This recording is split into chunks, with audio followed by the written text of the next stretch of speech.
Well, ஒரு சின்ன வயசு பையன்கிட்ட நீ படிச்சு பெரியவனானதுக்கு அப்புறம் என்ன பண்ணுவேன்னு கேட்டா, பெரிய டாக்டர் ஆயிட்டு உயிர்களை காப்பாத்துறேன்னு சொல்லுவான், போலீஸ் ஆயிட்டு ஊரை காப்பாத்துறேன்னு சொல்லுவான், மிலிட்டரிக்காரனா நாட்டை காப்பாத்துறேன்னு சொல்லுவான். அதே பையனை படிச்சு முடிச்சதுக்கு அப்புறம் கேள்வி கேட்டா டாக்டர் ஆகணும் தான் சொல்லுவான், ஆனா உயிரை காப்பாத்துறது பத்தி யோசிக்க மாட்டான்.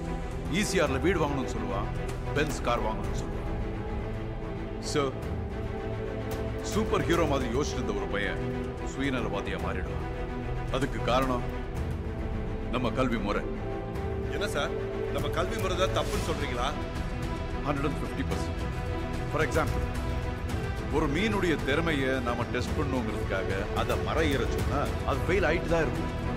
ஏன்னா அதுக்கு மரம் ஏற தெரியாது, நீந்த மட்டும்தான் தெரியும்.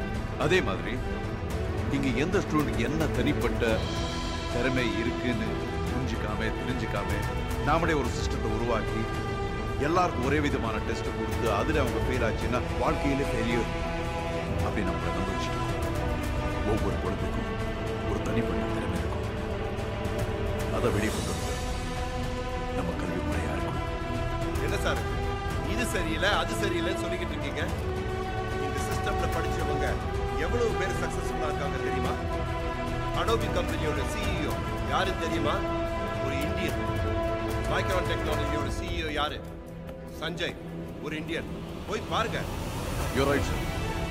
நீங்க சொல்ற அந்த சிஇஓ சார் இந்தியன்ஸ், ஆனா முதலாளிங்க ஃபாரினர்ஸ். நம்ம எஜுகேஷன் சிஸ்டம் அடுத்தவனுக்காக வேலை செய்ய கற்றுக் கொடுத்திருக்கே தவிர நமக்காகவோ நம்ம நாட்டுக்காகவோ வேலை செய்ய கற்றுக் கொடுக்குறது. நம்ம கிரியேட்டிவிட்டியை வளர்க்குற லேபரர்ஸ் தான் வளர்க்குறோம். அதான் சார் நான் மாத்திரம் சொல்லுவேன். சார், இந்த சிஸ்டத்திலேயே படிச்சு மேல வந்து இந்த சிஸ்டத்தையே நீங்க குறை சொல்றீங்க. நான் குறை சொல்லல மேடம், சரி செய்யணும் சார். ஓகே, அப்ப நீங்க என்னதான் ப்ரப்போஸ் பண்றீங்க? சொல்றேன் சார். நான் ஒரு புது சிலபஸை கிரியேட் பண்ணிருக்கேன். இந்த சிஸ்டம் நீ படிக்கிறதுக்கு லாயக்கு இல்லைன்னு ஒதுக்கப்பட்ட 3 மீனவ பசங்களை தேர்ந்தெடுத்து அவங்களுடைய தனிப்பட்ட திறமையை கண்டுபிடிச்சு அவங்கள வச்சு ஒரு ப்ராஜெக்ட் பண்ணிருக்கேன். நீங்க சொல்ற இந்த சிலபஸ் சக்சஸ்ஃபுல்லா இருக்கும்னு நாங்க எப்படி நம்புறோம்? Give me an opportunity sir. வருங்கால இந்தியா எப்படி இருக்கணும்னு ப்ரூவ் பண்ணி காட்டுறேன்.